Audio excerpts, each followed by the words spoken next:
animals living in the wild, they need to respond to what's happening around them very quickly. They cannot take time to create a symbolic notation, because that all that takes time. If you think about it, to express something in language, you need to have more time than what is available for animals. If a deer is grazing and if it listens to some rustle in the leaves, it has to immediately jump. It cannot even use language to think, oh, there's a lion there. It's going to chase me, it's going to hunt me. Now what do I do? The moment it begins to articulate this way, that time is enough for the lion to pounce on the deer.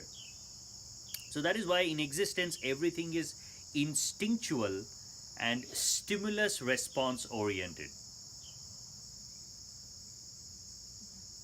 Are you getting it? Absolutely. Everything is quick and instinctual. In that sense, language is really a luxury. It is not a basic necessity. Especially language like the way humans use is a total luxury. See, we created symbolic notations to describe something that cannot be described. We did not create language to express what is happening around us. We created language because we were trying to seek something beyond this life. We were trying to find an answer to the question of life. So since the search was beyond, we needed a symbolic notation to save and store ideas of this beyond. That is why if you look at all the major world religions and cultures, scripture is the most sacred thing of that community. Nothing is valued more than the scripture. There is no Christianity without the Bible. There is no Islam without the Quran. There is no Hinduism without the Gita. There is no religion without the book. That is why the Abrahamic religion of Judaism, Christianity and Islam, they call themselves the people of the book. Because the scripture is paramount. Without the scripture, there is nothing. And why scripture is sacred is because scripture gives us an opportunity to seek that something beyond, to find answers to the ultimate questions of our life. Now, this is where how we interpret language is the kind of society, is the kind of environment we create for ourselves.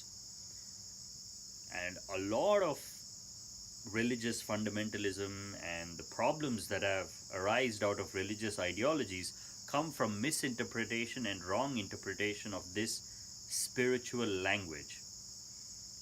Language is a door. You can use it to go in or go out. It's the same language. If you use it to go in, it will liberate you. If you use it to go out, you will create more problems for yourself. You will create more desires. Now, if you look at the plight of the world now, it is really language gone berserk, if you actually think about it. Everything that we see as our physical reality around us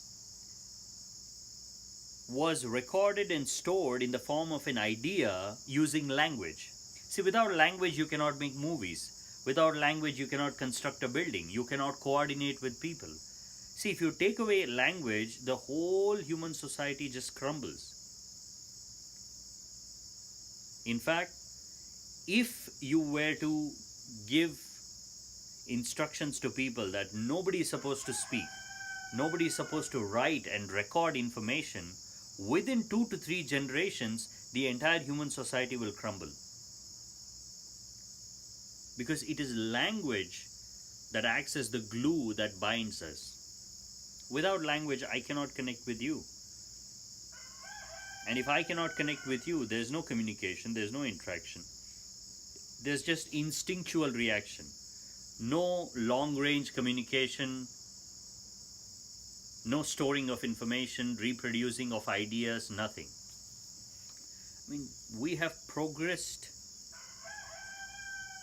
so much, or we have expanded our vision so much because we were able to access ideas of someone who lived and died at some point in time ago. If there is a valuable idea that comes from a human being, we did not let that die because we had a way of saving that, we had a way of storing it. And that is what we call sacred scriptures. Individuals who had an insight of truth. And that language is a link that connects us to that individual and his life and his message, eventually which is relevant to us.